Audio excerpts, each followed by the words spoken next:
All right, so that basically explains the Doppler effect. The last concept I wanted to briefly talk about, and it's more just because I think people are curious as to how it works, is something called a sonic boom. So a sonic boom basically occurs when something moves faster than the speed of sound.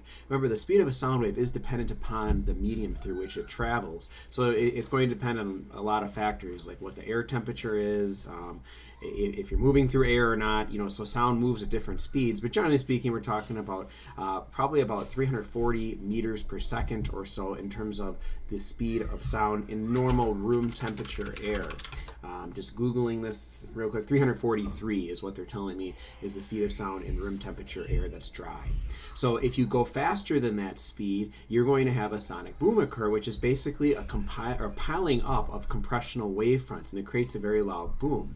If we were to take a look at a picture of this, here we have an object at the center of this dot moving, and when it moves at the speed of sound, the sound waves themselves are actually overlapping, and you get this release of energy in the form of a boom.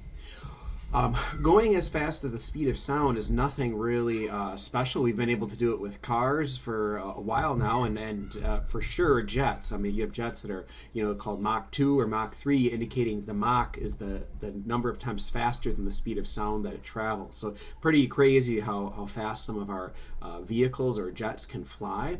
But if you go faster than the speed of sound, it would kind of look like this, where you're actually flying faster than the sound and you're gone before the boom is even heard. So it's kind of interesting to think about that. You're creating this sonic boom, but you're gone before you can even hear that sound occur. This is a really interesting video clip, at least I think anyway, where these folks are on, I think, a cruise, and they're just recording, and there's a volcano that erupts, and when the volcano erupts, it creates a sonic boom just based upon the speed at which the eruption occurs. And you can clearly see the boom, or see the movement of the sonic boom towards the boat as it comes. So you see the eruption, and then later on you hear the boom, and it really shows how light travels so much faster than sound, that you can see the thing happen and then you hear it happen a few seconds later. So let's take a look at this, and hopefully you'll find it as cool as I do.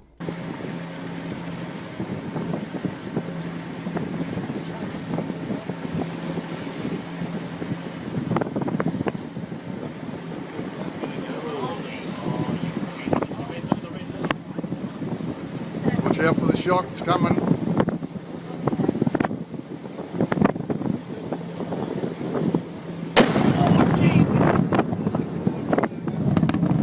Holy smoking Toledos.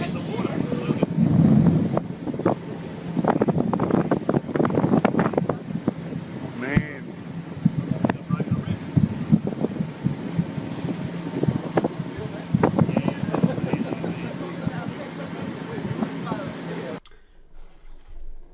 All right, so that, I think that's pretty neat anyway.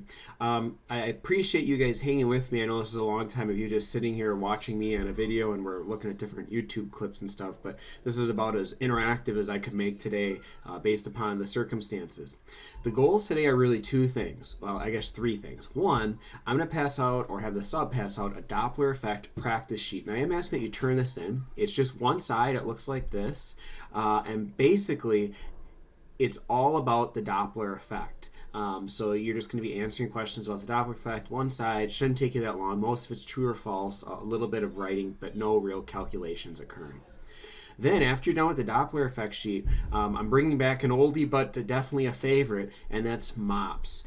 So I'm asking you guys to try to do MOPS from app number 5. It's called Sound and Music is the module you want to take on, and I'd like you to pick 2 MOPS, or two missions, I should say. 1, 2, or 4. You pick what you want to take on, and then you will hopefully are going to get a record sheet passed out again from the sub. Don't forget to put your student ID in, your name, and then if you get a gold medal, write down the success code so I can verify that you actually got that.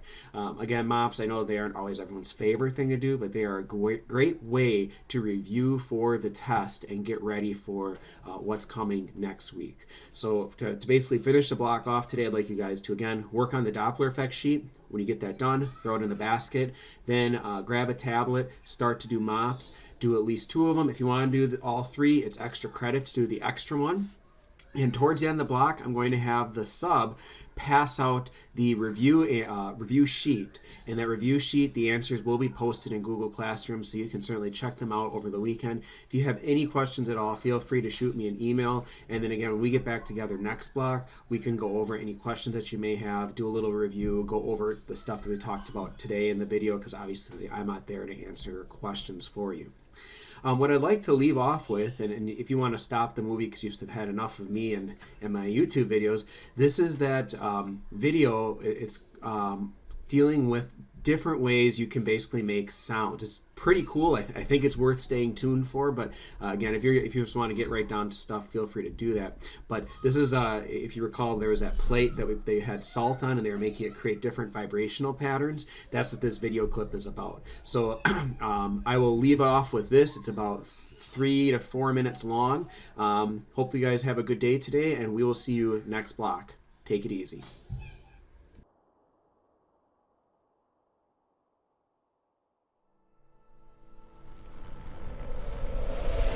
The film you're about to see has no characters.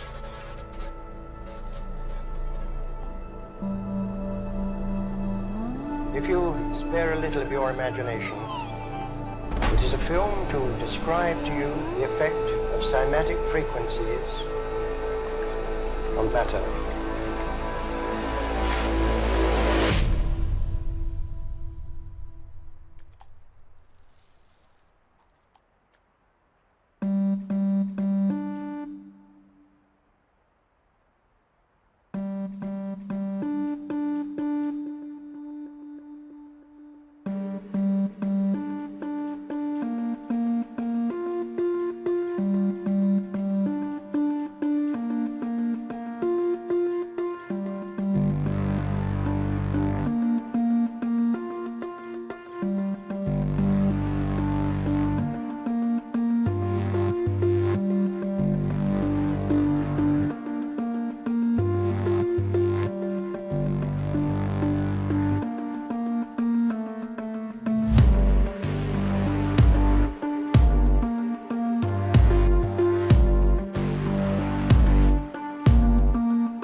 Everything owes its existence solely and completely to sound.